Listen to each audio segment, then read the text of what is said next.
बार questions जरूर आते हैं।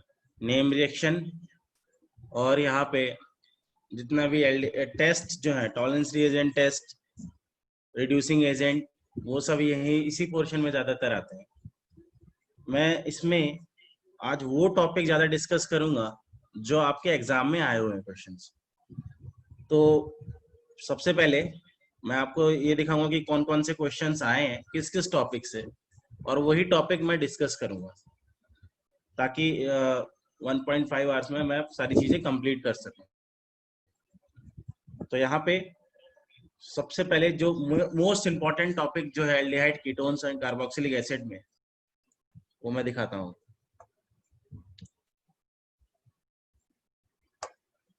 सबसे मोस्ट इंपॉर्टेंट अगर एक टॉपिक है तो वो reactivity towards nucleophile. Carbonyl compound की न्यूक्लियोफाइल के साथ कितनी मतलब रिएक्टिविटी का ऑर्डर हर बार क्वेश्चन पूछा गया है। 2010 में भी आया, 14 में भी आया, उसके बाद ये 8 में आया है, फिर 2011 में भी आया, 6 में भी आया और 7 में भी आया। मैक्सिमम क्वेश्चन इससे आया 19 में भी मेरे को मिला था क्वेश्चन।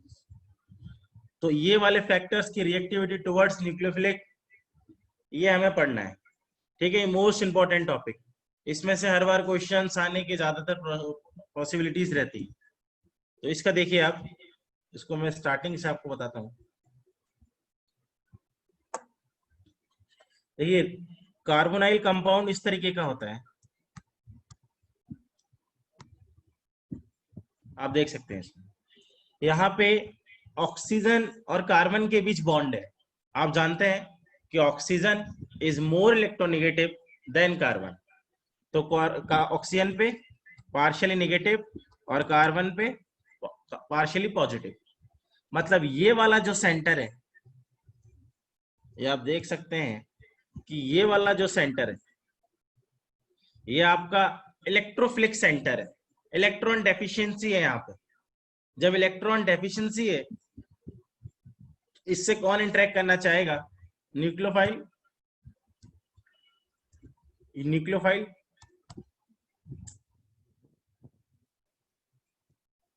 जब इससे मैं न्यूक्लियोफाइल का अटैक कराऊंगा,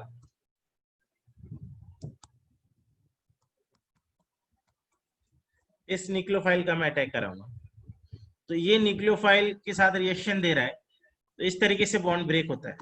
जैसे ही न्यूक्लियोफाइल अटैक करता है, तुरंत ये वाला बॉन्ड ब्रेक। बॉन्ड ब्रेक होते ही इस तरीके की कुछ इंटरमीडिएट बनता है, आपने देखा भी होगा, इस तरीके का इंटरमीडिएट बनता है। तो ये एक तरीके से जो फर्स्ट स्टेप होता है वो रेट डिटरमाइनिंग स्टेप होता है। तो इसी रेट डिटरमाइनिंग स्टेप में जो भी अटैकिंग रिएजेंट पार्टिसिपेट करते हैं, उसी के बेस पे रिएक्शन बोली जाती है।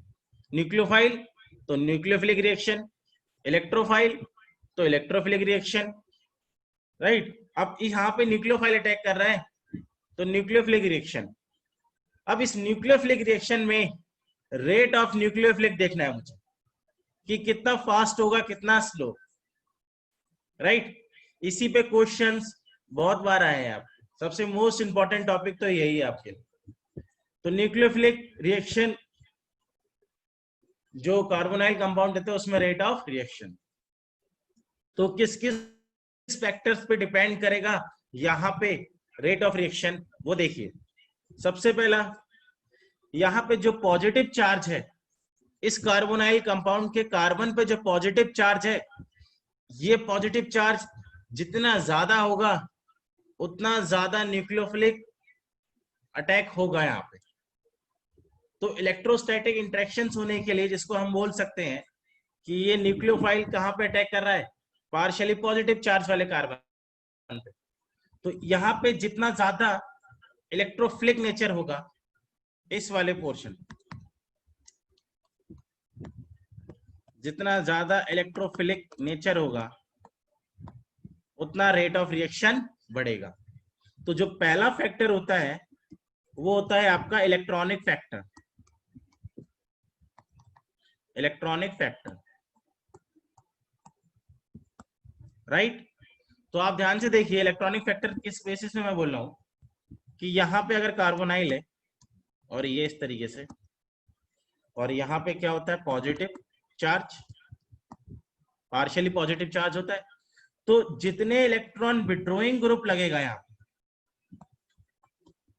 इलेक्ट्रॉन विड्रॉइंग ग्रुप, अगर इलेक्ट्रॉन विड्रॉइंग ग्रुप मैंने लगाए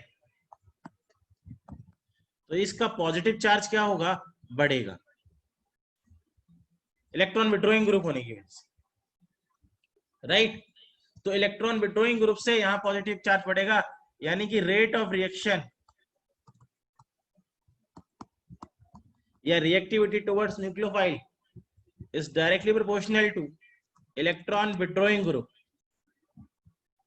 क्योंकि जितना ज्यादा पॉजिटिव चार्ज बढ़ेगा, पॉजिटिविटी इलेक्ट्रॉन डेफिशिएंसी उतनी ज्यादा बढ़ेगी, उतना न्यूक्लियोफिलिक अटैक बहुत ज्यादा होगा। तो एक तो electron withdrawing nature, rate of reaction is directly proportional two electron withdrawing group, यानी कि कौन सा, प्लस आई, सॉरी विड्रॉइंग में तो माइनस आई और माइनस एम, जिसे आप माइनस आर भी बोल सकते हो।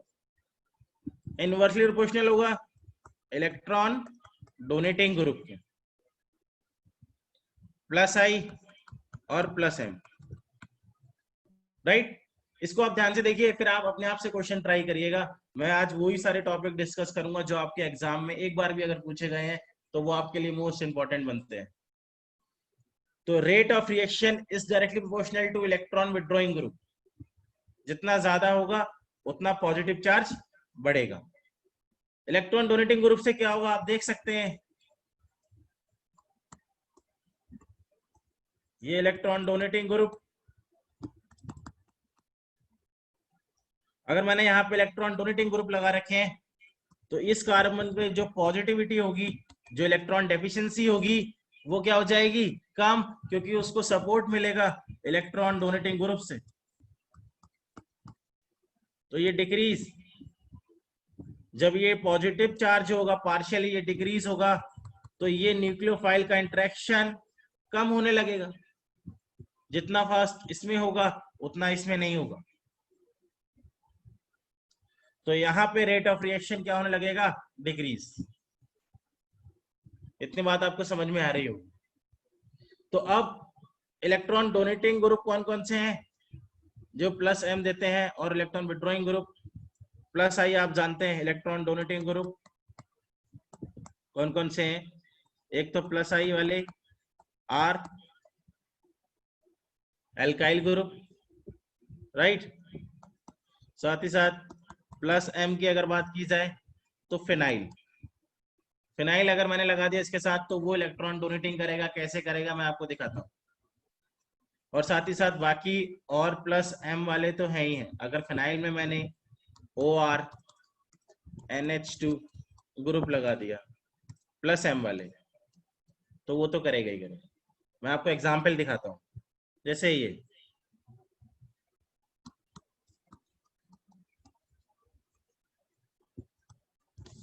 ये आप केस देख सकते हैं, HCS3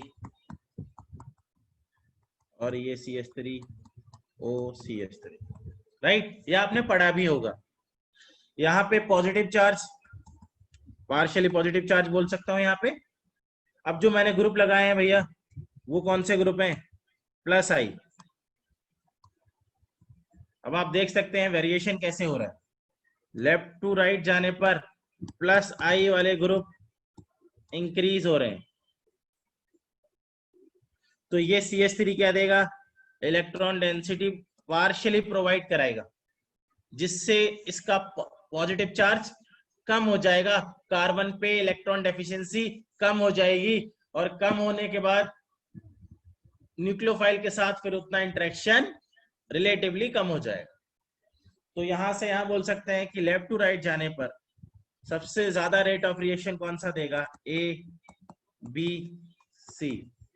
ए में तो कुछ है नहीं, बी में एक प्लस आई वाला ग्रुप है और सी में दो प्लस आई वाले ग्रुप है, तो ए का सबसे ज्यादा, फिर बी, फिर सी।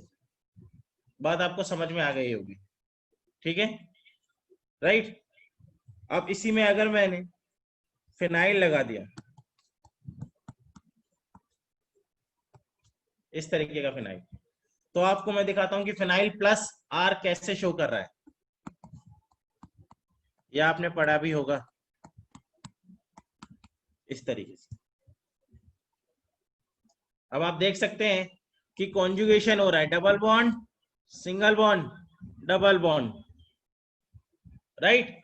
इलेक्ट्रॉन्स का फ्लो मोर इलेक्ट्रोनेगेटिव एलिमेंट की तरफ होता है, आपको पता है। तो यहाँ पे इस तरीके से इलेक्ट्रॉन डेंसिटी इस पार्शियली पॉजिटिव चार्ज के पास मिल रही है, इसका दूसरा रेजोनेटिंग स्ट्रक्चर क्या बनेगा, इस तरीके का कुछ,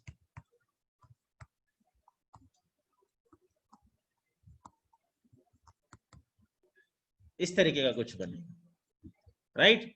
तो ये आपको समझ में आ गया होगा। तो इलेक्ट्रॉन डेंसिटी मिली ना कार्बन के, कार्बन वाले कार्बोनाइल वाले कार्बन पे, इसलिए यहाँ पे पॉजिटिविटी कम हो जाएगी। और किसके कंपैरिजन में कम हो जाएगी, ये तो प्लस एम दे रहा है, ये प्लस एम, राइट। तो इससे पॉजिटिविटी क्या हो गई, कम। तो आपको ये बात समझ में आने लगी होगी कि पॉजिटिविटी कैसे कम हो रही। तो भैया यहाँ पे पॉजिटिव चार्ज जितना ज्यादा होगा, रेट ऑफ रिएक्शन न्यूक्लियोफाइल के साथ उतना ज्यादा होगा, सिंपल सी बात है। तो पॉजिटिव चार्ज मैक्सिमम करने के लिए इलेक्ट्रॉन विड्रॉइंग ग्रुप लगाओ, और अगर कम हो रहा है तो वो कम किस वजह से होगा, इलेक्ट्रॉन डोनेटिंग ग्रुप। तो भैया ये कैसा ग्रुप है, प्लस एम। ये बात आपको समझ में आ गई होगी। तो अब अगर मैं ऑर्डर बोलूं आपको, देखिए अब ध्यान से, इस तरीके का HCH3 OCH3, इस तरीके का ये क्वेश्चंस आए हैं, और मोस्ट इंपॉर्टेंट टॉपिक है ये, क्योंकि ज्यादातर क्वेश्चन इसी में से मुझे मिले। तो देखिए अब इसमें देखिए, पहले वाले में H तो रेफरेंस है, कुछ नहीं करेगा। CH3 आप जानते हैं,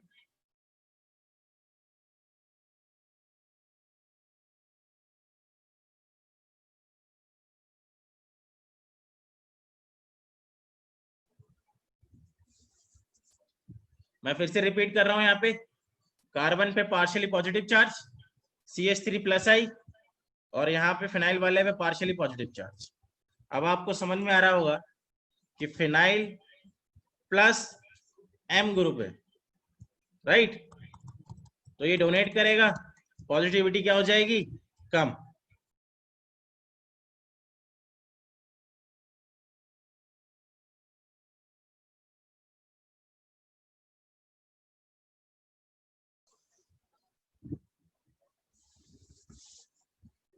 CH3 भी डोनेटिंग करेगा, पर ये क्या करेगा, पार्शियली डोनेट। तो ज्यादा इफेक्टिव कौन होगा, कंप्लीटली जब इलेक्ट्रॉन की शिफ्टिंग होती है रेजोनेंस। तो यहाँ पे सबसे पहला ऑर्डर किसका होगा, इसका, फिर इसका, राइट। तो ये आपका क्या है बेटा, इलेक्ट्रॉनिक इफेक्ट। एक क्वेश्चन ऐसा भी आया था, देखिए आप, इस तरीके से दे देंगे आपको,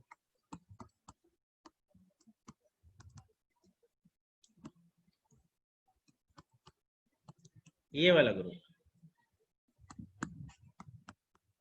बेंजील्डिहाइड आपको दे देंगे इस तरीके से, और यहां पूछेंगे कि rate of reaction, reactivity towards nucleophile.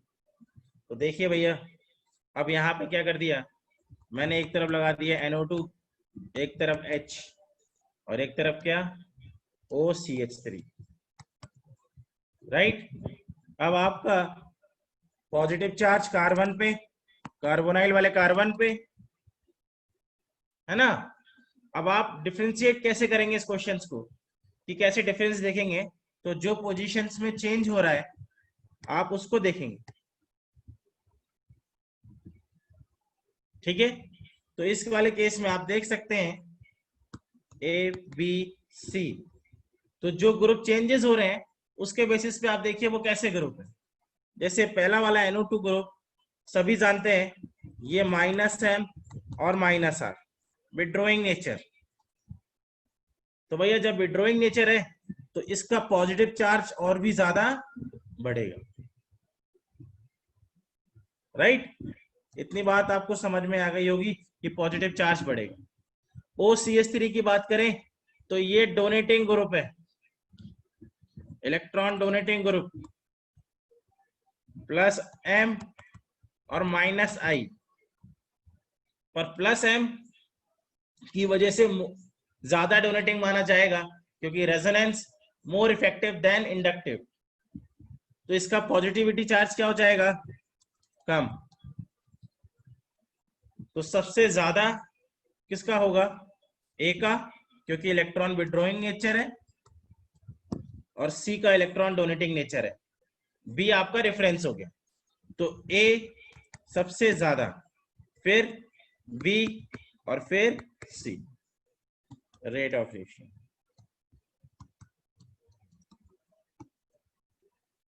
बात समझ में आ गई। तो रिएक्टिविटी टुवर्ड्स न्यूक्लियोफाइल ये होगा। तो ये आपका इलेक्ट्रॉनिक फैक्टर है जो आपने पढ़ा, इलेक्ट्रॉनिक फैक्टर के बेसिस पे आप बता रहे हो, तो ये इलेक्ट्रॉनिक फैक्टर है। ये बात समझ में आ गई होगी। रेज योर हैंड जिसको ये बात समझ में आ गई इलेक्ट्रॉनिक फैक्टर। क्वेश्चंस आपको करने हैं, मैं आपको बस सारी थ्योरी बता दूंगा, प्रीवियस ईयर के सारे क्वेश्चंस आपको करने हैं, मैंने इसी में सारे दे रखे हैं, तो प्रैक्टिस के लिए क्वेश्चंस आपको करने हैं। मैं आपको सिर्फ कॉन्सेप्ट बताऊंगा और इंपॉर्टेंट चीजें बताऊंगा।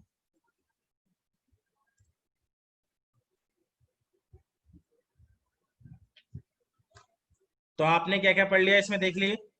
आपने पढ़ा कि भैया यहाँ पे मुझे न्यूक्लियोफाइल के साथ रिएक्टिविटी देखनी है, न्यूक्लियोफाइल के साथ रिएक्टिविटी ऑर्डर,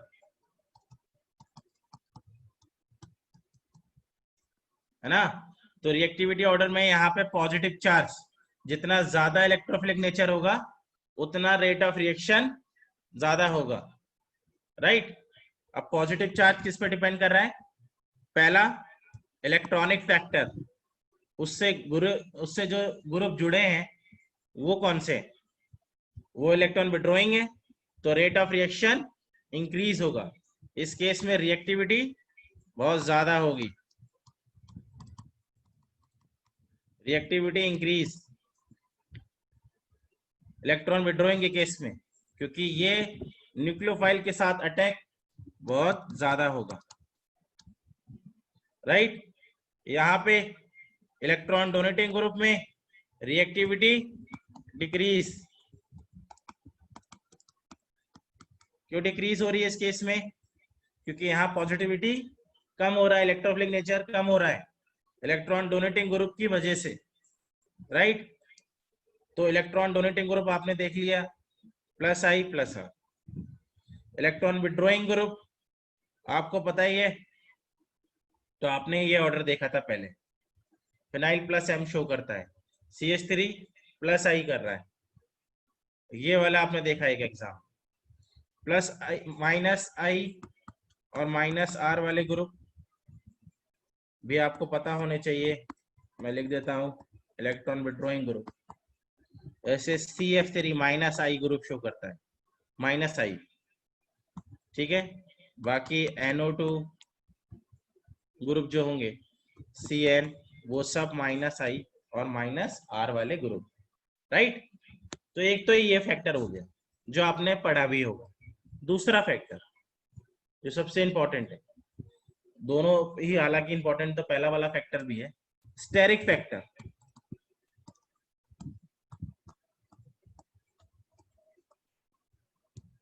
ध्यान से देखिए अब, स्टेरिक फैक्टर, स्टेरिक फैक्टर क्या है वो देखिए। जैसे आप जानते हैं, मैंने आपको दिखाया है यहाँ पे कि कार्बोनाइल और न्यूक्लियोफाइल के साथ रिएक्शन हो रही है, आपने पढ़ा भी होगा एडिशन रिएक्शंस, वाटर के साथ, NH2 के साथ और अमोनिया के साथ, ठीक है, वो सब आपने देखा भी होगा एल्डिहाइड वाले चैप्टर। तो ये न्यूक्लियोफाइल के साथ अटैक इस पॉजिटिव चार्ज, ठीक है। अब क्या हो रहा है, न्यूक्लियोफाइल इस कार्बन पे अप्रोच कर रहा है, तो अप्रोच करते टाइम अब मैंने कुछ सिस्टम इस तरीके का करा है,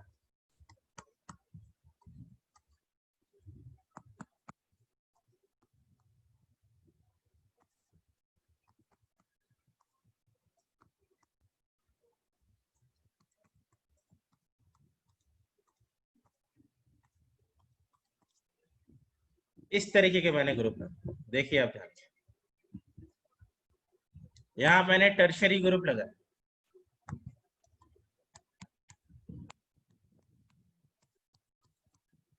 इस तरीके से। अब आप देख सकते हैं यहाँ पे ये CH3 लगाए, ये भी CH3 है, यहाँ पे CH3, ये CH3, राइट। तो न्यूक्लियोफाइल अटैक करेगा, और न्यूक्लियोफाइल किस ऑर्बिटल पे अप्रोच करेगा? कार्बन वाले पॉजिटिव चार्ज। तो जैसे जैसे मैं क्राउडनेस बढ़ाता जा रहा हूं कार्बन के बराबर में वाले कार्बन पे, मैं क्राउडनेस इंक्रीज करता जा रहा हूं। तो जैसे जैसे क्राउडनेस इंक्रीज हो रही है, तो यहाँ पे आप देखेंगे कि लेफ्ट टू राइट जाने पर स्टेरिक हिंड्रेंस इंक्रीज हो रहा है।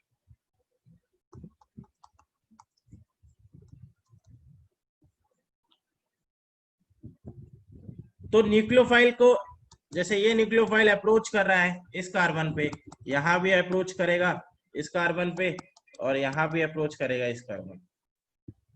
तो अप्रोच कर पाना क्या होगा यहाँ पे? मुश्किल।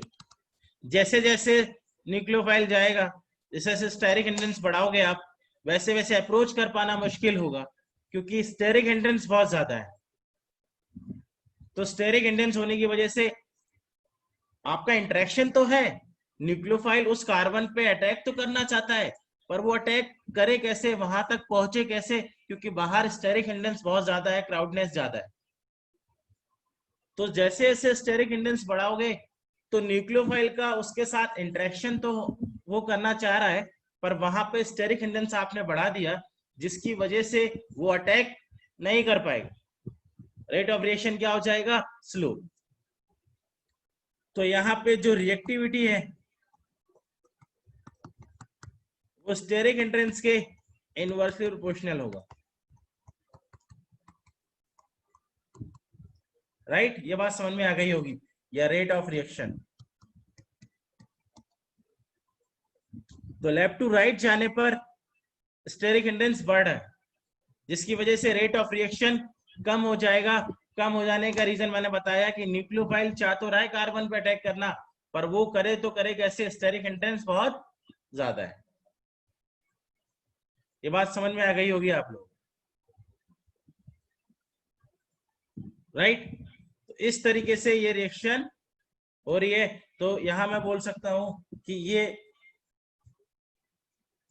ए, बी, सी और डी, सबसे ज्यादा रेट ऑफ रिएक्शन किस में दिखेगा? ए, बी, सी में। अगर डी में बात की जाए तो सबसे ज्यादा ए में दिखेगा, फिर बी में, फिर सी में, डी में सबसे कम। क्यों? क्योंकि स्टेरिक हिंड्रेंस बहुत ज्यादा बढ़ा दिया है आपने, इसलिए ए का सबसे ज्यादा, फिर बी, फिर सी, फिर डी। आपको समझ में आ गया हो? ये इलेक्ट्रॉनिक फैक्टर, ये स्टेरिक हिंड्रेंस फैक्टर है। तो रेज योर हैंड जिसको ये बात समझ में आ गई, स्टेरिक हिंड्रेंस वाली बात समझ में आ गई, कि जहां स्टेरिक हिंड्रेंस ज्यादा होगा वहां न्यूक्लियोफाइल के साथ इंटरेक्शन होना मुश्किल होगा, क्योंकि क्राउडनेस बहुत ज्यादा हो गई।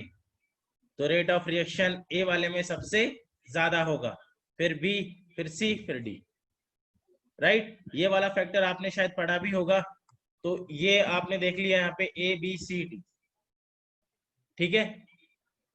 लास्ट जो आता है थर्ड फैक्टर, जो है, जो इसके बाद आपसे कोई भी क्वेश्चन जो है वो हो जाएंगे, और अगर उसका लेवल भी ये बढ़ाते हैं थोड़ा बहुत तो वो भी हो जाएगा। Third, leaving group factor.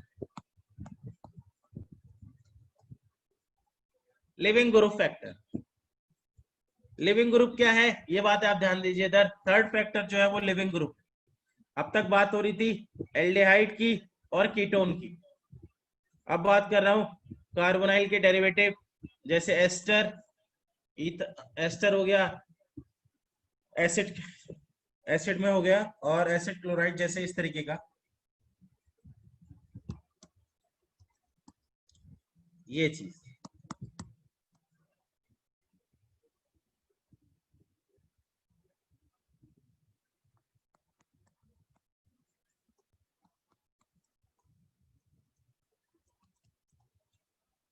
इसको आप देखिए ध्यान से, इसमें अगर रेट ऑफ रिएक्शन पूछा जाए आपसे कि किस में सबसे ज्यादा होगा, तो एक बात ध्यान रखिए आप कि यहाँ पे बहुत मोस्ट इंपॉर्टेंट है, इसको आप ध्यान से देखिए कि इस क्लोराइड आइटम लगा है यहाँ पे, इधर ये वाला पार्ट है और इधर NH2, राइट। आप इसको आप ध्यान से देखिए कि जितना बेटर लिविंग ग्रुप लगा होगा, रेट ऑफ रिएक्शन उतनी ज्यादा फास्ट होगी। जितना बेटर लिविंग ग्रुप लगा होगा उतना रेट ऑफ रिएक्शन क्या होगी, ज्यादा फास्ट होगी। तो यहाँ पे जो रिएक्टिविटी है वो लिविंग ग्रुप के डायरेक्टली प्रोपोर्शनल है। जितना अच्छा लिविंग ग्रुप होगा उतना रेट ऑफ रिएक्शन ज्यादा होगा। क्यों कह रहा हूं मैं ऐसा, वो समझिए आप इस बात को, एक बार रीजन भी देख लिए। अगर मैंने यहाँ पे न्यूक्लियोफाइल लगाया है उसके लिविंग ग्रुप, तो न्यूक्लियोफाइल अटैक करेगा इस कार्बन पे और फिर O- लिविंग ग्रुप न्यूक्लियोफाइल, इस तरीके क्या होगा। फिर ये लिविंग ग्रुप क्या हो जाएगा, बाहर डीलोकलाइज होने के बाद, ये आपने देखा हुआ होगा रिएक्शंस में, तो लिविंग ग्रुप बाहर हो जाता है, ये आपने पढ़ा होगा।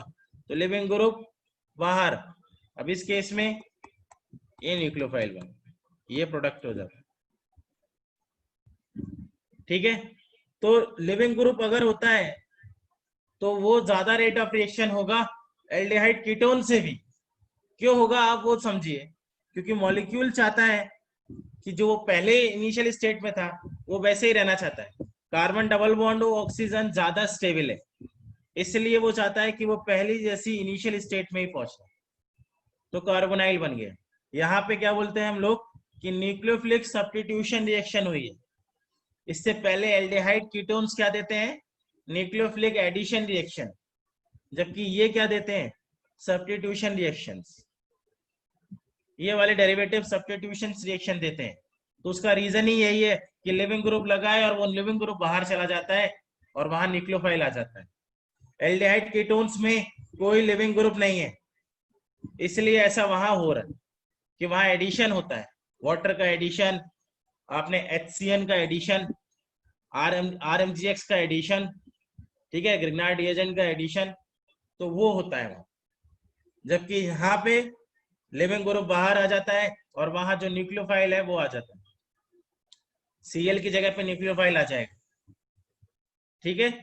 तो ये लिविंग ग्रुप टेंडेंसी क्या होगा, डायरेक्टली जितना अच्छा लिविंग ग्रुप होगा उतना जल्दी फास्ट रिएक्शन होगी, ठीक है। तो इसमें हम देख सकते हैं सबसे बेटर लिविंग ग्रुप होता है Cl, फिर उसके बाद ये एसीटेट, फिर उसके बाद NH2, फिर उसके बाद होता है OCH3, सॉरी फिर OCH3 फिर NH2 minus OCH3 minus, right. तो ऑर्डर ऑफ लिविंग ग्रुप होता है, इसलिए हाँ रेजोनेंस से स्टेबलाइज है, जितना नेगेटिव चार्ज होगा वो रेजोनेंस से स्टेबलाइज है। मेनली यहाँ पे नेगेटिव चार्ज की स्टेबिलिटी है बेटा, तो नेगेटिव चार्ज जितना ज्यादा स्टेबल होगा लिविंग ग्रुप उतना अच्छा होगा। Cl का साइज ज्यादा है, इसलिए वो बेटर लिविंग ग्रुप है इन सब से। एसीटेट में क्या हो रहा है, रेजोनेंस से स्टेबलाइज हो रहा है, इसलिए ये अच्छा लिविंग ग्रुप है। ये गुड लिविंग ग्रुप नहीं है, इसलिए इनका रेट ऑफ रिएक्शन सबसे कम होता है। आई माइनस चेक कर सकते हैं, पर -M ज्यादा डोमिनेटिंग है, ठीक है। अब आप देखिए इधर, यानी सबसे ज्यादा रेट ऑफ रिएक्शन इसका सबसे ज्यादा होगा, फिर सबसे लास्ट, ठीक है। तो ये गुड लिविंग ग्रुप नहीं है, not a good leaving group. तो ओवरऑल मैं रेट ऑफ रिएक्शन बता दे रहा हूं आपको, पहले लिविंग ग्रुप वाला फैक्टर रखना है, फिर इलेक्ट्रॉनिक फैक्टर रखना है आपको, फिर उसके बाद जो लिविंग ग्रुप नहीं है वो, यानी सबसे पहले जो आएगा वो आएगा एसिड क्लोराइड, इनका रेट ऑफ रिएक्शन सबसे ज्यादा होता है। फिर उसके बाद एसिडिक एनहाइड्राइड, राइट। फिर उसके बाद फॉर्मल्डिहाइड, फिर उसके बाद एसिटल्डिहाइड, फिर उसके बाद कीटोन,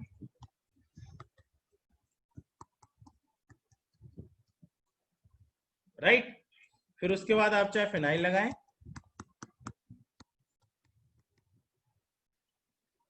ये बात समझ में आ गई होगी आपको। तो ये रेट ऑफ रिएक्शन होता है, ठीक है। इसके बाद नंबर आता है फिर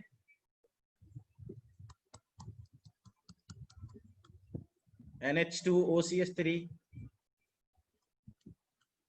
OCH3 और NH2। तो ये रेट ऑफ रिएक्शन होता है। जो भी क्वेश्चन पूछे गए हैं इसी पे पूछे गए हैं मैक्सिमम, वो मैंने आपको दिखा दिया।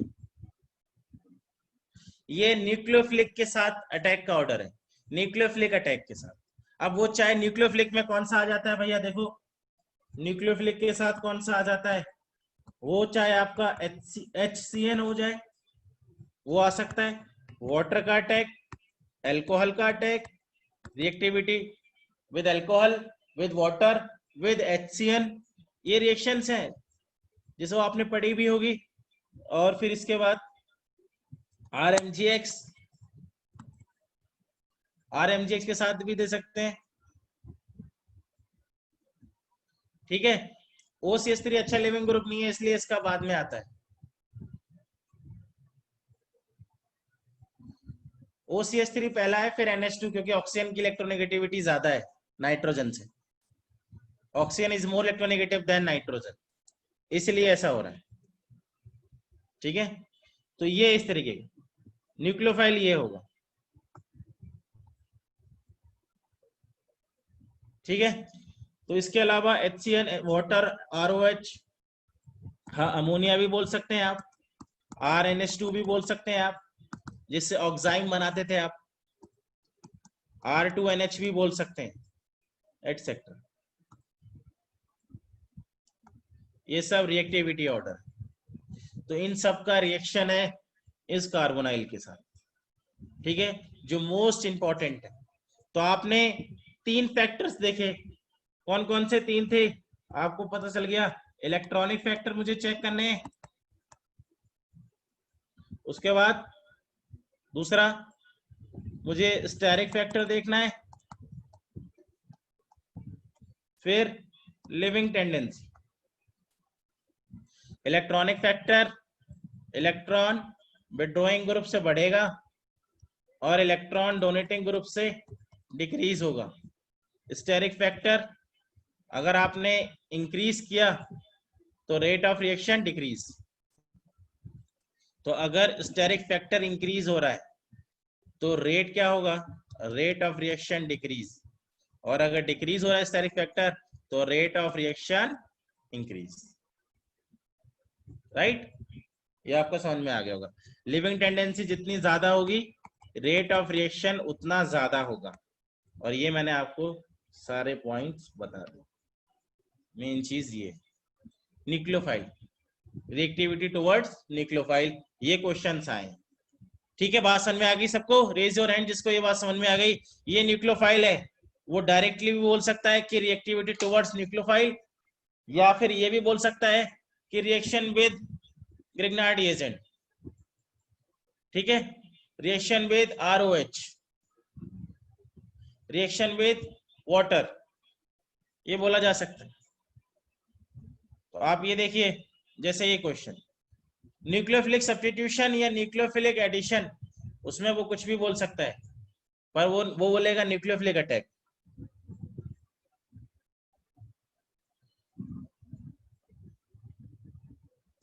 जैसे आप ये वाला क्वेश्चन देख लिए, देखिए इधर ये वाला क्वेश्चन,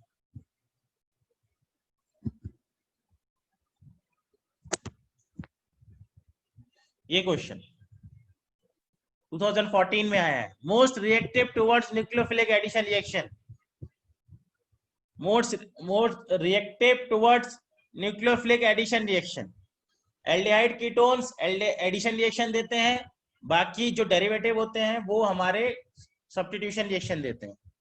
ठीक है, तो यहाँ पे आपको आंसर पता होगा। आंसर क्या होगा? रेज योर हैंड जो ये आंसर बता सकते हैं, प्लीज टाइप योर आंसर। आओ, अगर आप आंसर बता सकते हैं इसका तो आंसर टाइप कर दिए। आंसर क्या होने वाला है इसका? डी, क्योंकि डी वाले में क्या है? Withdrawing nature, right. अब आप ये देखिए इधर, ये क्वेश्चन आया था 2008 में। ये देखिए, reactivity towards nucleophilic substitution reaction. Nucleophilic reactivity तो न्यूक्लियोफाइल के साथ ही है ना, सब्स्टिट्यूशन क्यों हो रहा है? क्योंकि भैया वहां पे लिविंग ग्रुप लगा है। अब वो चाहे गुड लिविंग ग्रुप हो चाहे बेकार लिविंग ग्रुप हो, एल्डिहाइड कीटोन्स एडिशन रिएक्शन देते हैं। ये आपको समझ में आ गया होगा कि इसका करेक्ट आंसर कौन सा होगा। रेज योर हैंड जो आंसर बताएंगे प्लीज, इसका आंसर क्या होगा?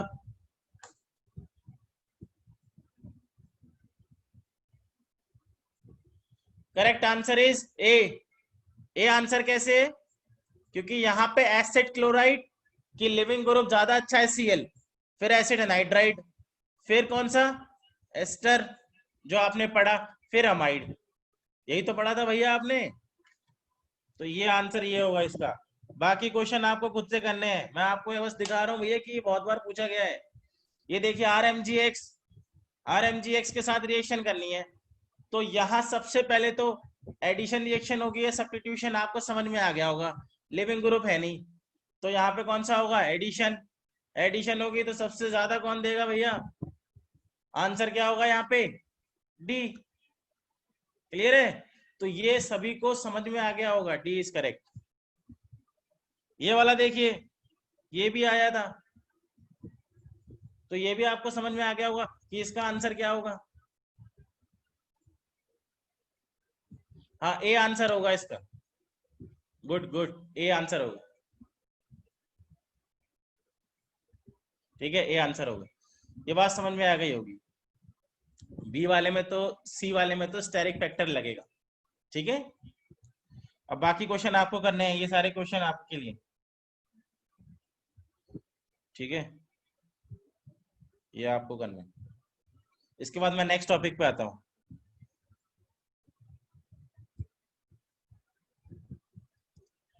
देखिए भैया, सेकंड जो मोस्ट इंपॉर्टेंट टॉपिक मेरे को लगा, हाँ मिलेगा, इसका पीडीएफ भी मिलेगा, रिकॉर्डिंग भी मिलेगी, आपके अकाउंट में ही पहुंच जाएगी। Haloform test.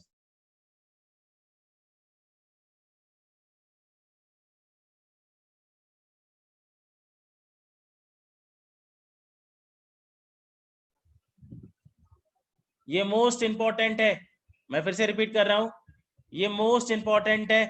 Haloform test, इसको आप ध्यान से देखिए, क्वेश्चन यहां से बनते हैं ये, और क्वेश्चन पूछे गए हैं। अब इसमें देखिए, हेलो फॉर्म टेस्ट,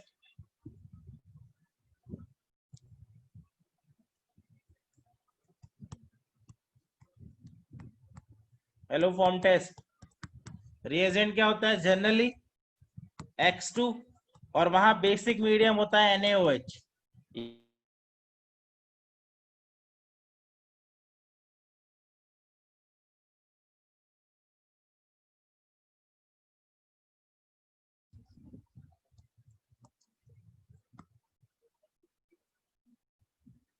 राइट, मैं फिर से रिपीट करता हूँ, X2 बेसिक मीडियम और एक्सिस में होता है ये बात समझ में आ रही है आपको? तो हेलो फॉर्म टेस्ट में X2 क्या होता है? हेलोजन, Cl2 तो क्लोरोफॉर्म, Br2 ब्रोमोफॉर्म, और आइडोफॉर्म I2।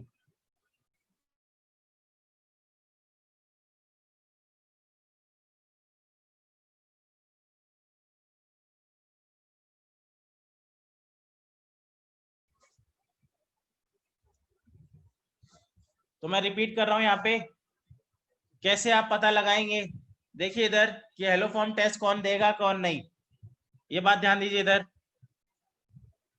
देखिए इधर, मैं मेन फाइनल बात लिख रहा हूं यहाँ पे। सबसे पहले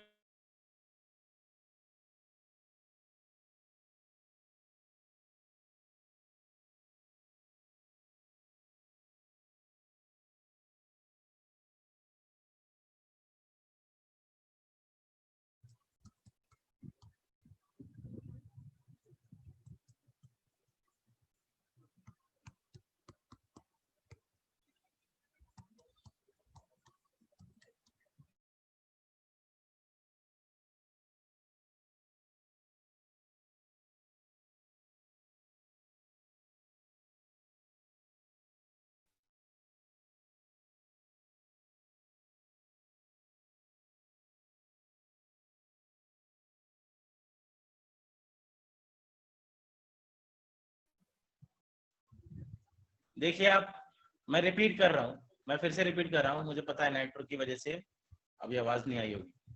तो देखिए इधर, पहला फर्स्ट, इस टाइप का ग्रुप ही रहना चाहिए, CH3 और CO,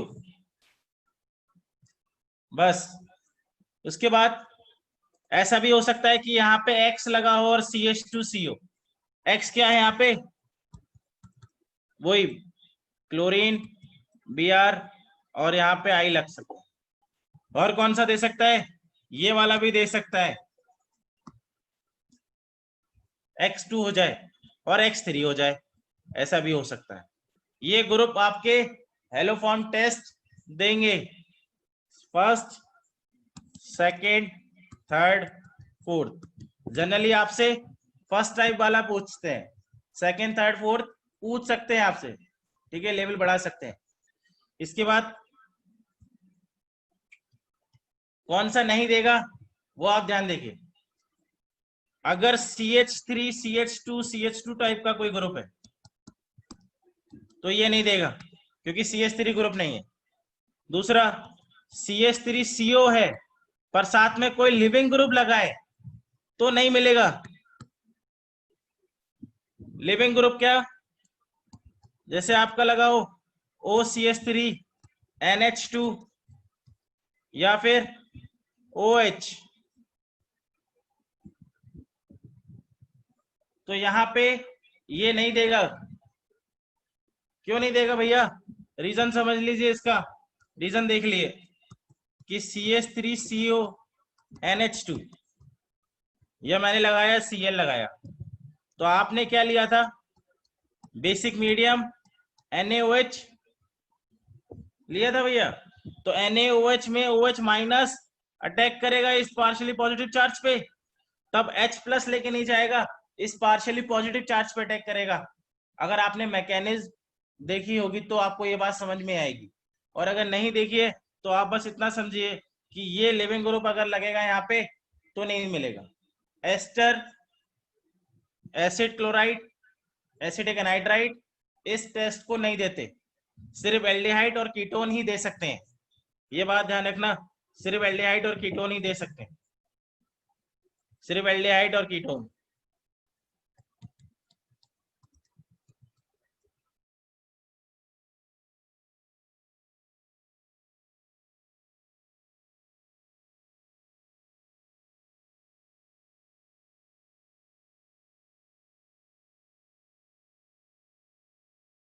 कीटोन ही दे सकते हैं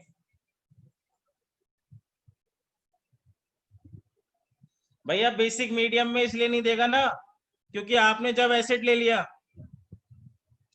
यहाँ पे तो क्या बन जाएगा, ये बन जाएगा। अब आप देखिए, आप कह रहे हो कि एसिड के हैं, आपने बेसिक मीडियम में लिया, रिएक्शन क्यों नहीं हो रही, ये NaOH है। आपका मेन मोटो यहाँ पे रहता है CH3 बनाना, ध्यान से देखिए, आपका जो मेन मोटो रहता है कि CH3CO वाले को X2, इसको आपका मेन मोटो रहता है ये बनाने का। हाँ, इथेनॉल भी देते हैं, मैं बताऊंगा क्यों देते हैं भैया, आएगा उसका नंबर अभी। CH3 और यहाँ पे CH3, इस वाले ग्रुप को आप इसमें कन्वर्ट करते हो, और वो कैसे कैसे कन्वर्ट करते हो कि पहला स्टेप में CH2X होता है, फिर उसके बाद CH2H CO आता है, फिर उसके बाद ये आता है।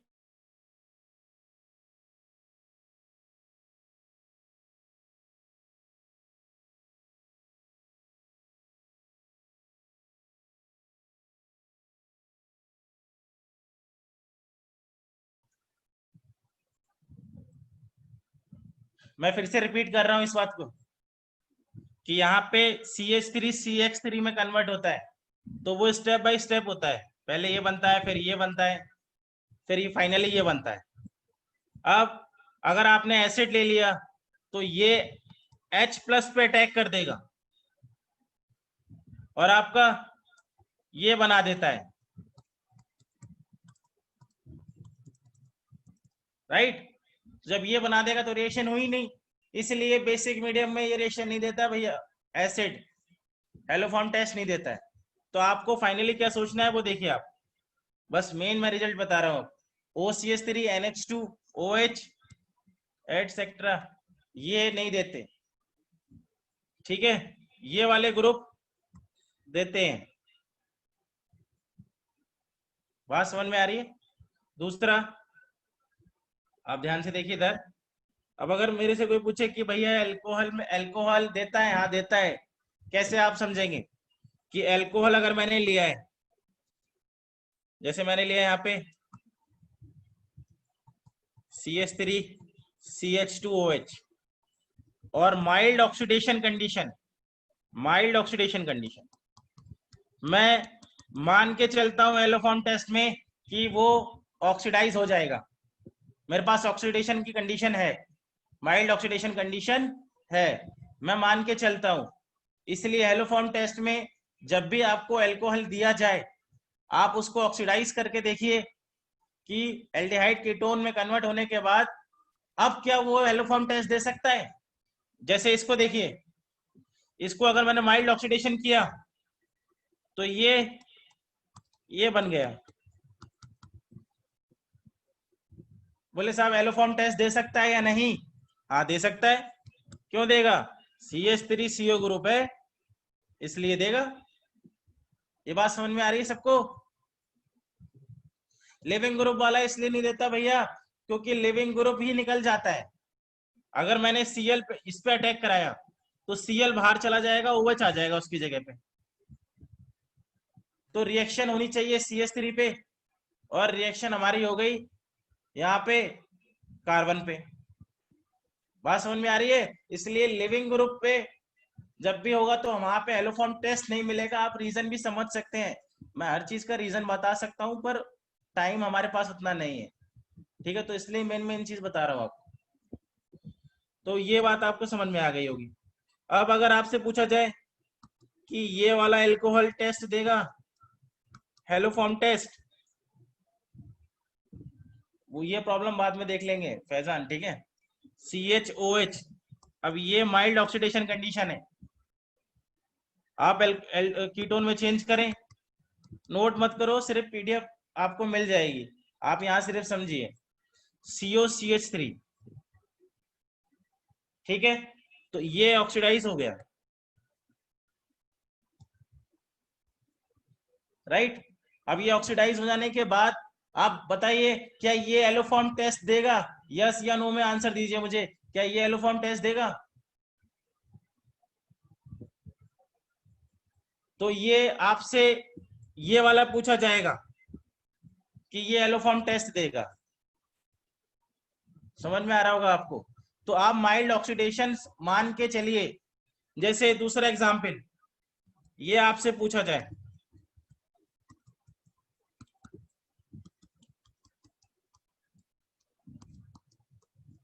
ये पूछा जाए आपसे, आपसे पूछा जाए ये एलोफॉर्म टेस्ट देगा या नहीं, तो आप पहले क्या करोगे?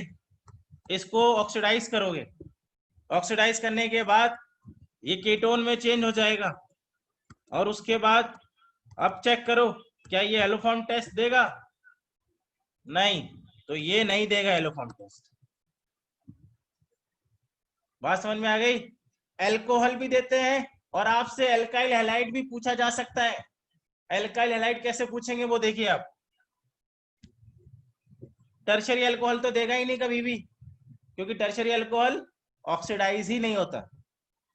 तीसरा वाला देखिए आप, एल्काइल हैलाइड, तो आप मान के चलते हो कि एल्काइल हैलाइड कि अल्कोहल के साथ रिएक्शन हो जाए वाटर के साथ, फिर ये इसमें कन्वर्ट हो जाएगा OH में, CH3 CH2 OH में, और फिर उसका ऑक्सीडाइज, राइट। तो ये एलोफॉर्म टेस्ट देगा। ये बात आपको समझ में आ गई होगी कि एल्काइल हैलाइड को आप अल्कोहल में चेंज करें फिर उसका ऑक्सीडेशन कराएं तो एल्डिहाइड में चेंज, तो ये एलोफॉर्म टेस्ट देगा। तो आपसे ये पूछा जाएगा, तो आपको ये बात समझ में आ गई होगी कि एलोफॉर्म टेस्ट कौन सा देगा कौन सा नहीं देगा। आपको सीधे सिंपली क्या देखना है भैया, ये 4 ग्रुप देखने हैं बस, ये अगर मिल रहा है आप, बाकी दूसरी साइड पे लिविंग ग्रुप नहीं होना चाहिए, तो ये चारों के चारों एलोफॉर्म टेस्ट देंगे। अल्कोहल देगा, उसको आप ऑक्सीडाइज करा के देखिए, ठीक है। एल्काइल हैलाइड, उसको आप अल्कोहल में चेंज करें और फिर आप उसको ऑक्सीडाइज कराएं। ये बात क्लियर हो गई हो गया, समझ में आ गया होगा सभी को।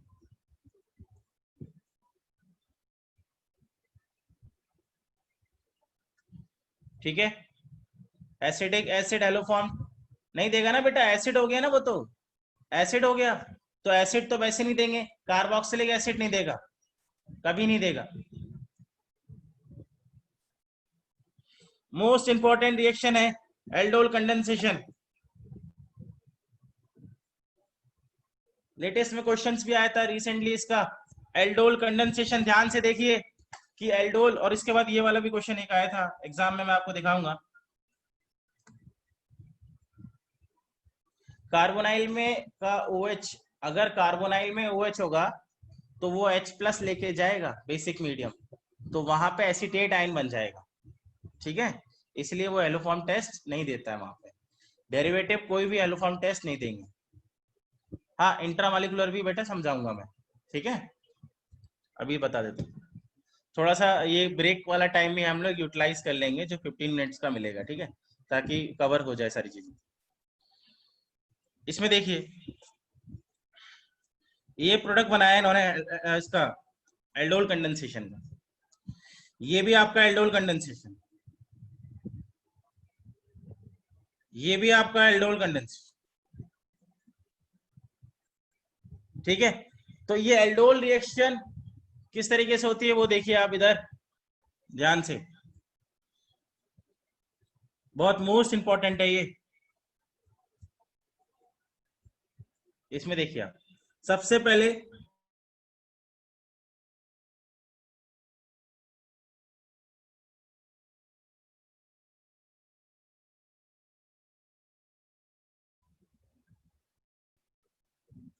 मैं फिर से रिपीट कर रहा हूं कि जो एल्डोल रिएक्शन होती है वो आप कंडीशन जानते ही है, अल्फा हाइड्रोजन कंटेनिंग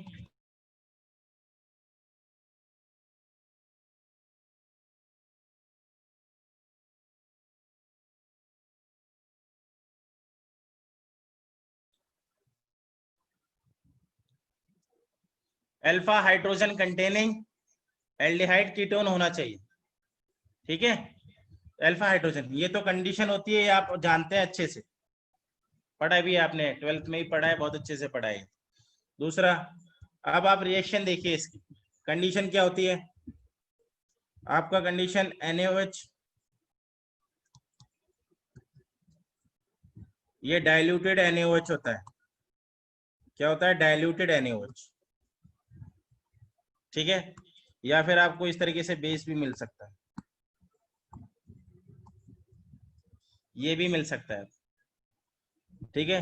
तो ये जो होता है वो एल्डोल रिएक्शंस के लिए देखा जाता है। किस तरीके से रिएक्शन होती है वो देखिए, जैसे ये CH3CO वाला देख लिया, सबसे पहले सेल्फ एल्डोल,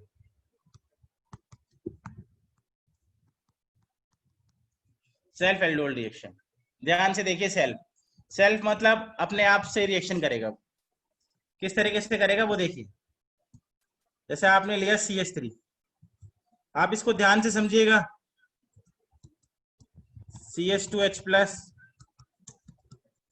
मैं मैकेनिक्स भी बता रहा हूं इसके साथ में। आपने लिया NaOH, पहले स्टेप में ये OH माइनस इस H+ को लेके जाएगा, क्या बनाएगा यहाँ पे, CH2 माइनस COH, ये बनेगा, राइट। H+ को लेके जाएगा तो ये बनेगा। अब ये क्या है, एक न्यूक्लियोफाइल, कार्बन वाला नेगेटिव सेंटर इसका न्यूक्लियोफाइल है, इंटरेक्ट किसके साथ करेगा, इंटरेक्ट विद इलेक्ट्रोफाइल, ये बात आपको समझ में आ रही है, इलेक्ट्रोफाइल। अब जो आपने न्यूक्लियोफाइल क्रिएट किया है बेसिक मीडियम में डाल के, वो जो बनाया है आपने इस तरीके से, ये इसको आप रेजोनेंस भी कर सकते हैं, और रेजोनेंस करके ये इस तरीके का होता है कुछ। अब आप डिफरेंस समझिए, इसी को बेटा हम लोग बोलते हैं इनोलेट।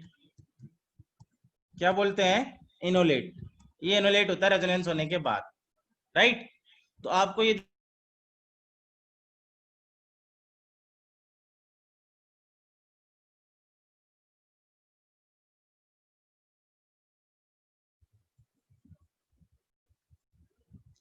मैं रिपीट कर रहा हूं इसको, ये इनोलेट बना आप, तो आपका ये रेजोनेंस होने के बाद है, मतलब इससे ये एक न्यूक्लियोफाइल है। अब देखिए इधर, अगर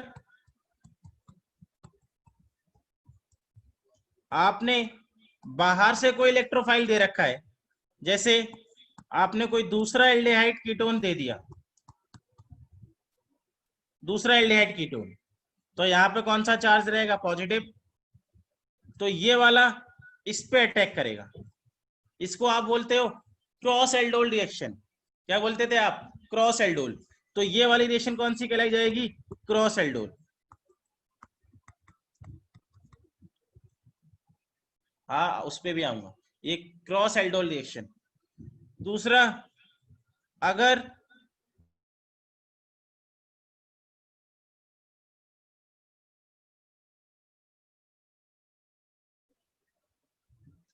अगर आपने बाहर से कोई प्रोवाइड नहीं किया है दूसरा एल्डिहाइड, तो ये क्या करेगा? अपने ही कुछ मॉलिक्यूल से अटैक कर लेगा, अपने ही इनिशियल मॉलिक्यूल से। यानी कि इनिशियल मॉलिक्यूल क्या था? ये इसी पे अटैक कर देगा। जब इसी पे अटैक कर देगा तो ये कौन सी कहलाई जाएगी reaction? Self aldol. Self aldol reaction.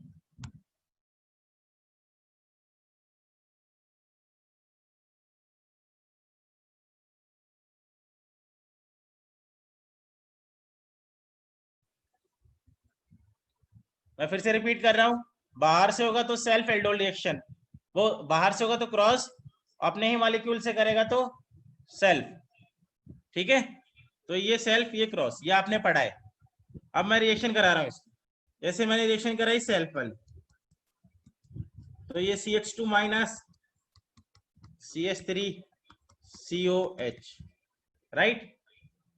ये भैया अटैक करने के बाद यहां अटैक करा, ये वाला बॉन्ड ब्रेक, फिर HCO,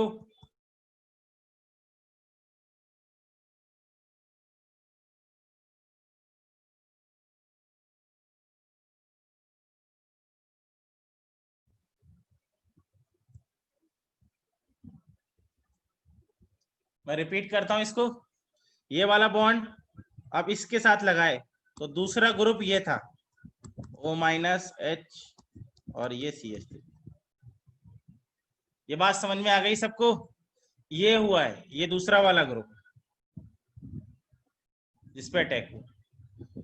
ठीक है, अब आपने जो H प्लस इनिशियली लिया था, आपने जो H प्लस इनिशियली लिया था, वो मैकेनिज्म में वापस करना होगा। यही रूल होता है मैकेनिज्म। तो जो आपने H प्लस लिया है वो वापस करना पड़ेगा। तो H प्लस लेने के बाद ये क्या बनेगा? इस तरीके का, ये। ठीक है, ये अल्फा पोजीशन, ये बीटा, तो ये beta hydroxy aldehyde, beta hydroxy aldehyde. इतना स्टेप आपका क्या कहलाया जाता है? Aldol reaction. This is aldol reaction, not aldol condensation. बात ध्यान में रखना, ये एल्डोल रिएक्शन है, बीटा हाइड्रोक्सी तक एल्डोल रिएक्शन है। अब इसके बाद अगर आप आगे का हाई टेम्परेचर लेते हैं, अगर आप हाई टेम्परेचर लेते हैं, ठीक है, तो वाटर रिलीज हो जाता है। यहां से आपने पढ़ा होगा ये वाला H, आप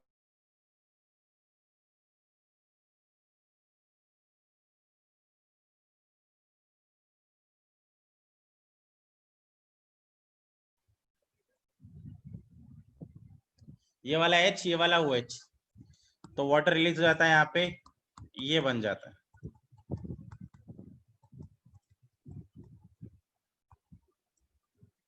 इस टाइप से। अब ध्यान दीजिएगा, आपने इनिशियली ये लिया था, राइट?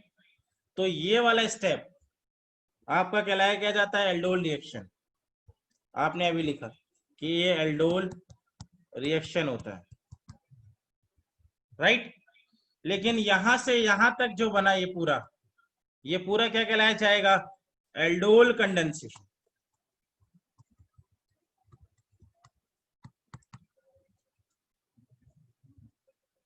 राइट? तो ये एल्डोल कंडेंसेशन, ये बात आपको समझ में आ गई होगी कि एल्डोल रिएक्शन और एल्डोल कंडेंसेशन में क्या डिफरेंस है। वो ये है, एल्डोल कंडेंसेशन आपका ये है पूरा फाइनल स्टेप एलिमिनेशन हो जाने के बाद, पूरा फाइनल तक। और aldol reaction beta hydroxy ketone या एल्डिहाइड, वो होता है आपका एल्डोल रिएक्शन। क्योंकि ये एक बार क्वेश्चन पूछा गया है आपके एग्जाम में, इसलिए मैं आपको बताया कि ये डिफरेंस होता है एल्डोल रिएक्शन में और एल्डोल कंडेंसेशन।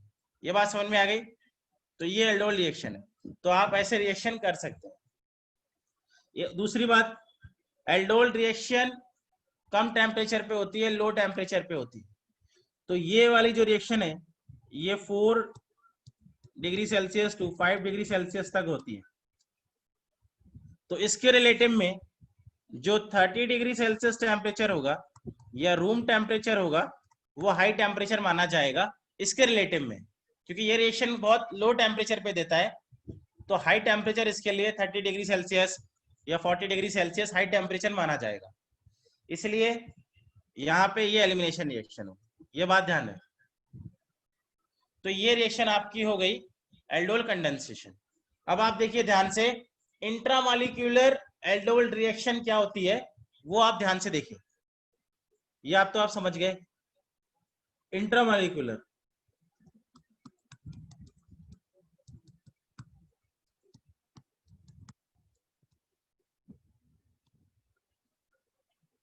राइट?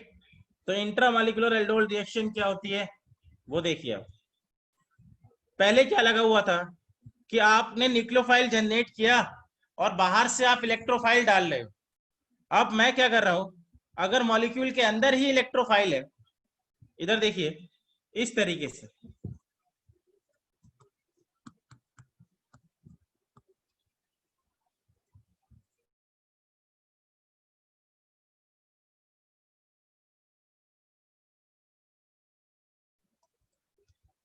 ये देखिए इधर, ये आपको दिख गया होगा, इस तरीके का है। और मैंने क्या लिया, डाइल्यूट NaOH,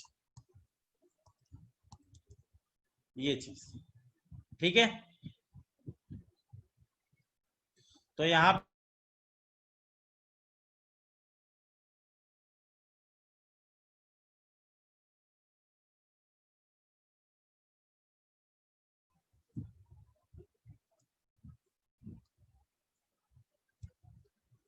ये H+ को लेके जाएगा, इस H+ को, और यहाँ पे क्या बना, CH2- CO, इस तरीके से, राइट?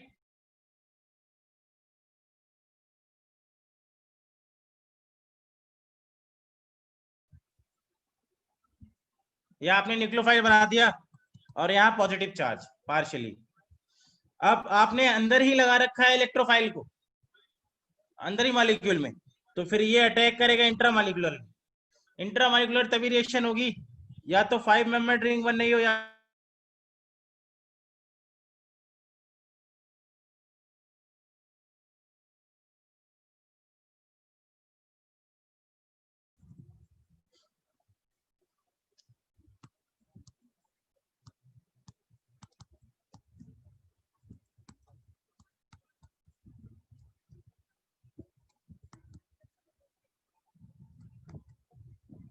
इस तरीके का बनेगा।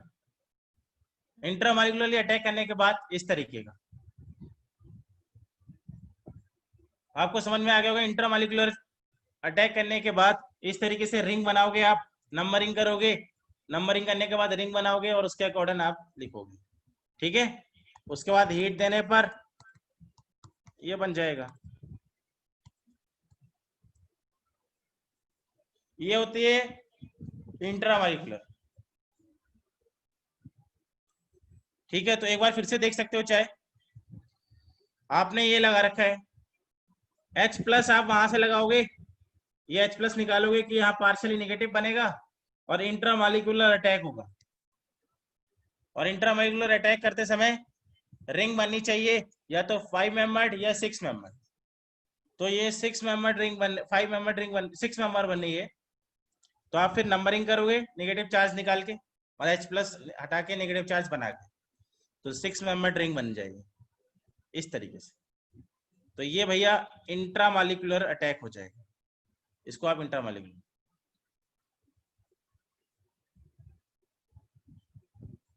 हाँ बन जा सकता है, बिल्कुल बन सकता है।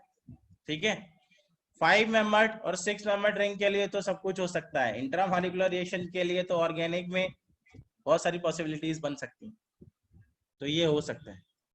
ठीक है, इसके बाद देखिए, फिलहाल इंट्रामॉलिक्यूलर रिएक्शंस पे कोई भी क्वेश्चंस अभी तक आपके एग्जाम में पूछा नहीं गया है, पर आ सकता है। उसके बाद देखिए कैनिजेरो रिएक्शन। कैनिजेरो रिएक्शन में आप देख सकते हैं कि ये कैनिजेरो रिएक्शन के क्वेश्चंस हैं, ये आ चुके एग्जाम में, ये वाला भी क्वेश्चन आ चुका है एग्जाम। तो जो क्वेश्चन आया है मैं उस टॉपिक को ज्यादा वेटेज दे रहा हूं यहाँ पे आज। तो इस वाले में देखिए इधर, सबसे पहले condition no alpha hydrogen, no alpha hydrogen aldehyde, right, alpha hydrogen नहीं होना चाहिए, तो ये वाला नहीं दे सकता, यहाँ तो अल्फा हाइड्रोजन ही नहीं है। ठीक है, ये वाला नहीं दे सकता, ये अल्फा हाइड्रोजन ही नहीं है। बात समझ में आ रही है? यहाँ पे अल्फा हाइड्रोजन, इधर भी सॉरी, ये वाले अल्फा हाइड्रोजन नहीं है, तो अल्फा हाइड्रोजन नहीं है तो उस केस में रिएक्शन मिलेगी। ये बात समझ में आ रही है? अल्फा हाइड्रोजन नहीं है, पर वो एल्डिहाइड की बात कर रहा हूं मैं, ये एल्डिहाइड। ठीक है, इस तरीके से। तो अगर अल्फा हाइड्रोजन होगा तो कैनिजेरो रिएक्शन नहीं मिलेगी। और आपको पता है कैनिजेरो रिएक्शन में, जैसे एक एग्जाम्पल मैं ये वाला बताता,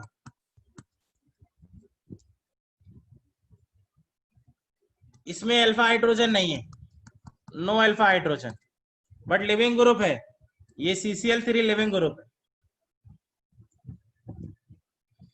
तो आपका अल्फा हाइड्रोजन भी नहीं होना चाहिए और लिविंग ग्रुप भी नहीं होना चाहिए, क्योंकि अगर लिविंग ग्रुप,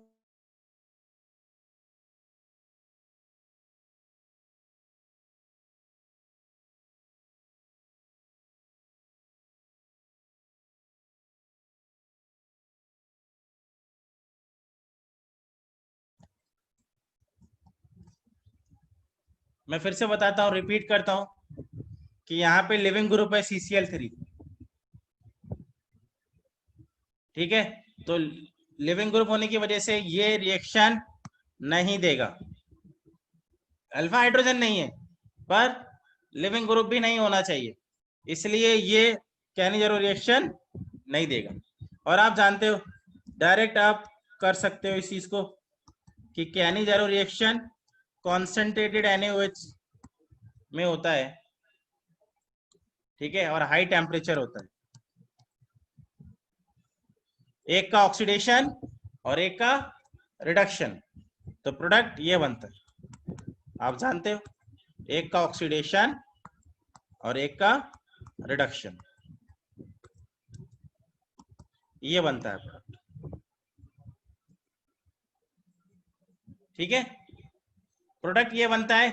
उसके बाद अगर सेकंड स्टेप में आप H प्लस देते हो, जैसे आपने अगर H प्लस दिया सेकंड स्टेप में, मैंने दिया H प्लस H2O, और एक केस में मैं दे रहा हूं D प्लस D2O, तो यहां प्रोडक्ट क्या बनेगा फाइनल, ये देखिए इस तरीके का,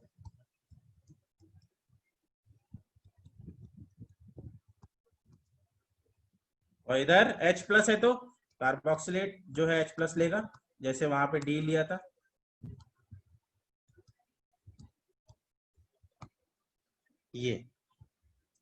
ये बात आपको समझ में आ गई होगी इस तरीके से। तो एक का ऑक्सीडेशन, दूसरे का रिडक्शन, बस आपको ये करना, ठीक है। डायरेक्ट जो आप बना सकते हैं प्रोडक्ट, मैं वो बता रहा हूँ। एक का ऑक्सीडेशन, दूसरे का रिडक्शन, ठीक है। तो ये दोनों क्वेश्चन इसी के बेसिस पे आए हैं, आप देख सकते हैं इसको। 50% एक्वस केओएच लिया है, बेसिक मीडियम होगा, 50% मतलब कॉन्सेंट्रेटेड ही लिया है। आगे बढ़ते हैं।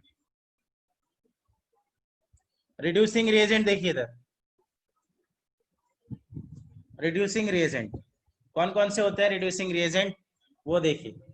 आपको पता है lithium aluminium hydride, sodium boron hydride, इस तरीके के दो लिविंग आप रिड्यूसिंग एजेंट आप देखते हैं, लिथियम एल्युमिनियम हाइड्राइड। तो ये क्या करते हैं, रिड्यूस। ये रिड्यूस किसको करेंगे, आप जानते हो सोडियम बोरॉन हाइड्राइड जो रिड्यूस करता है वो सिर्फ एल्डिहाइड, कीटोन और एसिड क्लोराइड को, सिर्फ इसी को ही रिड्यूस करता है, इसी को ही रिड्यूस करेगा। इस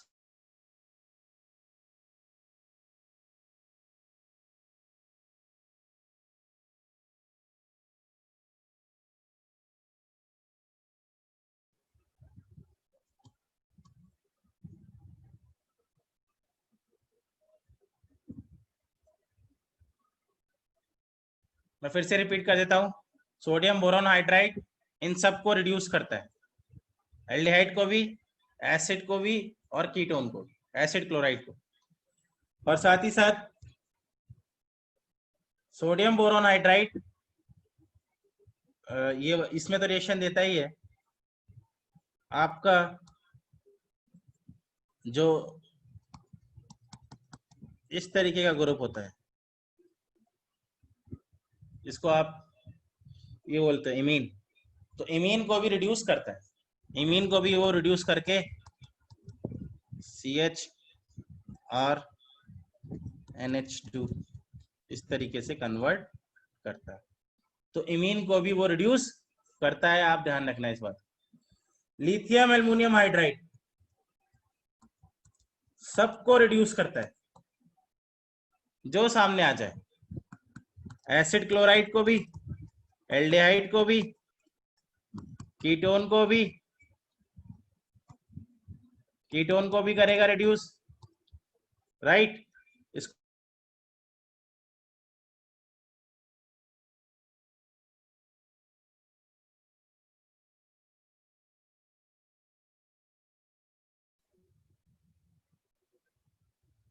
नाइट्रो एल्केन को भी करेगा, एल्काइल साइनाइड को भी करेगा रिड्यूस, ठीक है।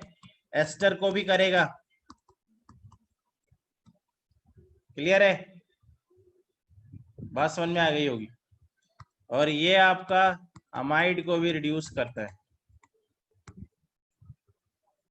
तो इन सब को ये रिड्यूस करता है, ये आपने पढ़ा भी होगा कि इन सब को ये रिड्यूस करता है, रिड्यूस करके अल्कोहल में चेंज करता है, ठीक है।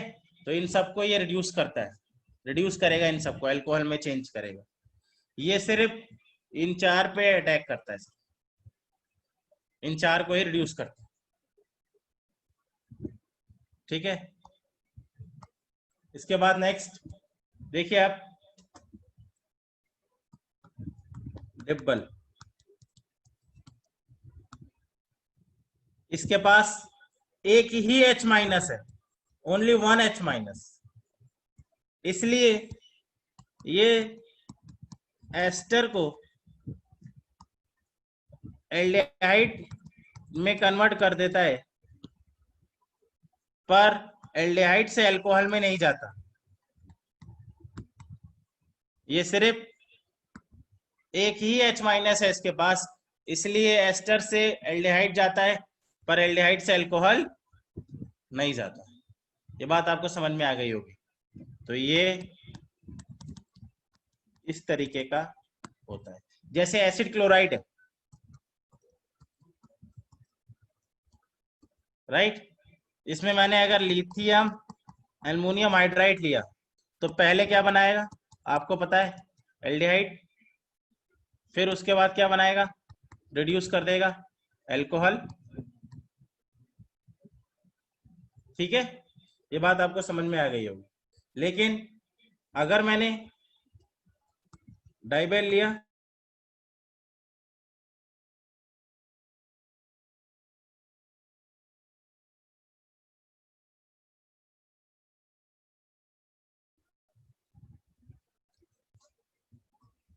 तो डाइबेल में एक ही H माइनस है, तो ये सिर्फ उसको एल्डिहाइड तक कन्वर्ट करेगा।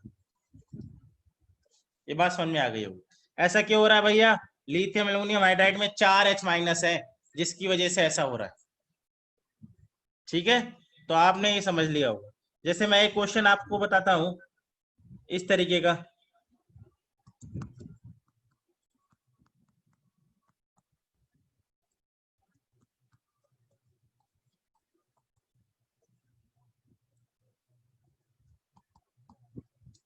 ये लिया मैंने,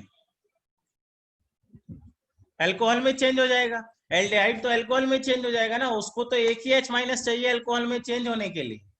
ठीक है, तो अब इसके बाद नेक्स्ट, इसमें आपने सोडियम बोरॉन हाइड्राइड डाला, क्या दिया, सोडियम बोरॉन हाइड्राइड। ठीक है, तो सोडियम बोरॉन हाइड्राइड किस पे अटैक करेगा, सिर्फ और सिर्फ एल्डिहाइड पे या एसिड क्लोराइड पे। तो ये क्या बनाएगा, इसका प्रोडक्ट,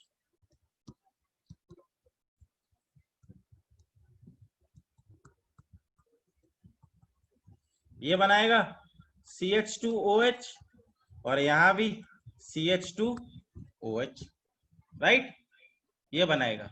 लेकिन अगर लिथियम एल्युमिनियम हाइड्राइड डाला तो भैया वो सभी को रिड्यूस कर देगा, किसी को नहीं छोड़ेगा। यहाँ CH2OH, ये CH2OH, और इधर CH2OH, राइट।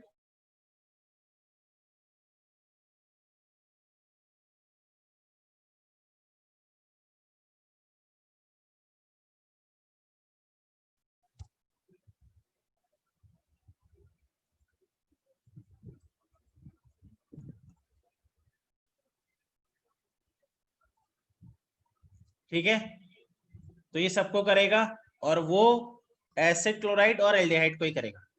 इसी को हम लोग क्या बोलते हैं, आपने वर्ड सुना होगा, कीमो सेलेक्ट।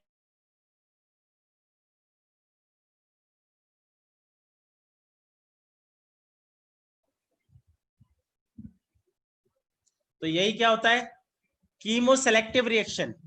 कीमो मतलब केमिकली सोडियम बोरोन हाइड्राइड सिर्फ 2 पे अटैक कर सकता है, थर्ड वाले पे अटैक नहीं कर सकता, इसलिए इसको क्या बोलते हैं, chemo selective reaction. Lithium aluminium hydride सबको कर सकता है। ठीक है, तो ये इस तरीके की चीजें हैं जो मैंने बताई, रिड्यूसिंग एजेंट। बाकी आप जानते हैं रिड्यूसिंग एजेंट, आपने क्लेमेंसन रिडक्शन पढ़ा है, जिंक अमलगम HCl, आप जानते हैं CO को किस में चेंज कर देता है, CH2 में। ठीक है, ये क्लेमेंसन रिडक्शन, राइट। उसके बाद आपने पढ़ा है valve crystal reduction, N2H N2H4, और बेसिक मीडियम होता था NH2NH2, ये भी क्या करता था, CO को CH2 में चेंज। तो वॉल्व क्रिस्टल रिडक्शन, ऊपर वाला क्लेमेंसन रिडक्शन आपने पढ़ा है ये, और ये रिड्यूसिंग रिएजेंट आपने देख ली, लिथियम एल्युमिनियम हाइड्राइड, डाइबेल, और sodium boron hydride.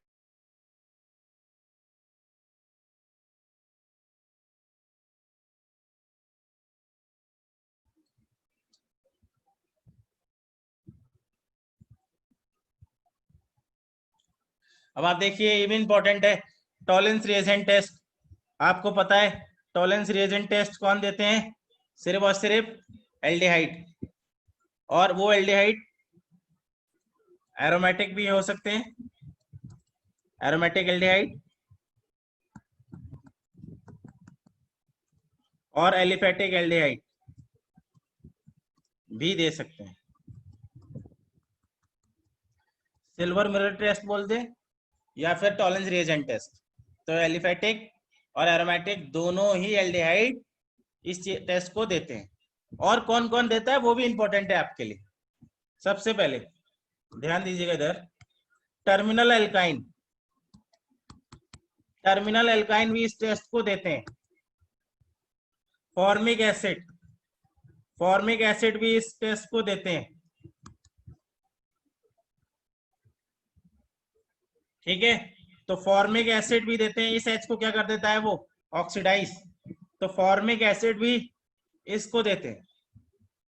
Terminal alkyne इस टेस्ट को देते हैं। ठीक है, फॉर्मिक एसिड वाला भी देता है। इसके बाद नेक्स्ट,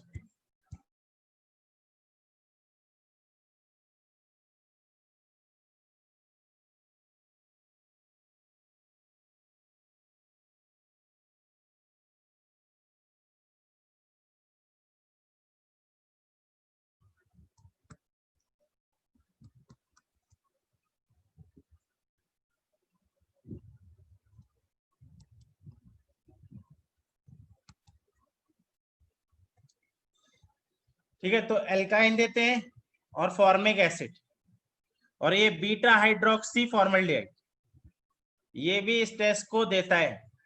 बीटा हाइड्रोक्सी फॉर्मल्डिहाइड ये भी मतलब एल्डिहाइड इस टेस्ट को देता है, positive test. Hemiacetal, hemiacetal और एक होता है आपका एसिटल। तो हेमी एसिटल वाले टॉलेंस रिएजेंट टेस्ट देते हैं, जैसे आपने देखा होगा हेमी एसिटल टेस्ट देते हैं, ग्लूकोज, फ्रक्टोज, आपने देखा होगा, पढ़ा भी होगा। एक क्वेश्चन आया था, सुक्रोज नहीं देता। ठीक है, तो ये क्वेश्चन एक आया था टॉलेंस रिएजेंट से, वो आप देखेंगे इसमें। तो इस टेस्ट को देते हैं। फेलिंग सोल्यूशन, आप जानते हैं फेलिंग सोल्यूशन सिर्फ और सिर्फ किस में देता है? Aliphatic aldehyde.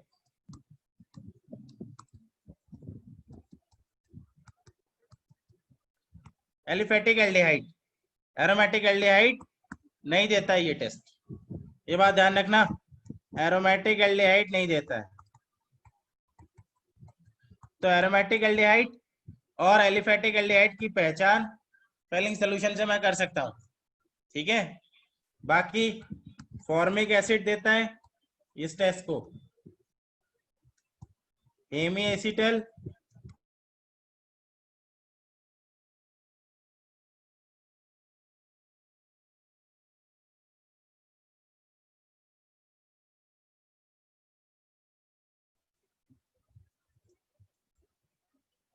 हेमी एसिटल देते हैं इस टेस्ट को, फॉर्मिक एसिड देता है, एरोमेटिक एल्डिहाइड नहीं देता।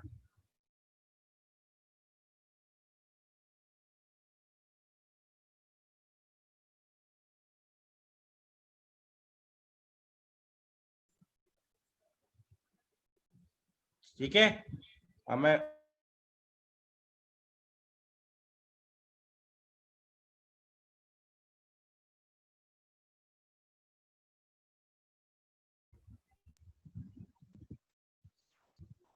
इसके बाद rate of decarboxylation, rate of decarboxylation ये देख लिए, ये मैंने पहले भी बताया था कि रेट ऑफ डीकार्बोक्सिलेशन के लिए, रेट ऑफ डीकार्बोक्सिलेशन, डीकार्बोक्सिलेशन या तो सोडा लाइम की प्रेजेंस में होता है या फिर हाई टेम्परेचर। तो ये CO2 रिलीज होती है, यहाँ पे कार्बन आयन बनता है plus CO2 plus H plus, right. तो ये कार्बन आयन, इसकी स्टेबिलिटी जितनी ज्यादा होगी रेट ऑफ डीकार्बोक्सिलेशन उतना ज्यादा होगा। फॉर एग्जाम्पल देखिए आप, अगर मैंने लिखा NO2CH2COH और यहाँ पे CH3CH2COH, अब आप देख सकते हैं इन दोनों में फर्स्ट और सेकंड किस में डीकार्बोक्सिलेशन सबसे ज्यादा होगा। आप देख सकते हैं NO2 कैसा है, इलेक्ट्रॉन विड्रॉइंग ग्रुप, और ये CH3 इलेक्ट्रॉन डोनेटिंग ग्रुप। तो स्टेबिलिटी, या फिर मैं डायरेक्ट लिखूं कि रेट ऑफ डीकार्बोक्सिलेशन इस डायरेक्टली प्रोपोर्शनल है इलेक्ट्रॉन विड्रॉइंग ग्रुप के, यानी कि -I -R, और इनवर्सली है इलेक्ट्रॉन डोनेटिंग ग्रुप के +I +R। ठीक है, तो फर्स्ट वाले का ज्यादा होगा। ठीक है, तो देखो सबसे मोस्ट इंपॉर्टेंट पार्ट जो है आपका, वो सबसे पहले रिएक्टिविटी टुवर्ड्स न्यूक्लियोफाइल। एलोफॉर्म टेस्ट आपने देख लिया, एल्डोल कंडेंसेशन आपने देख ली, कैनेजरो रिएक्शन देख लिया, Tollens reagent, Fehling solution, reducing agent, और ये क्वेश्चन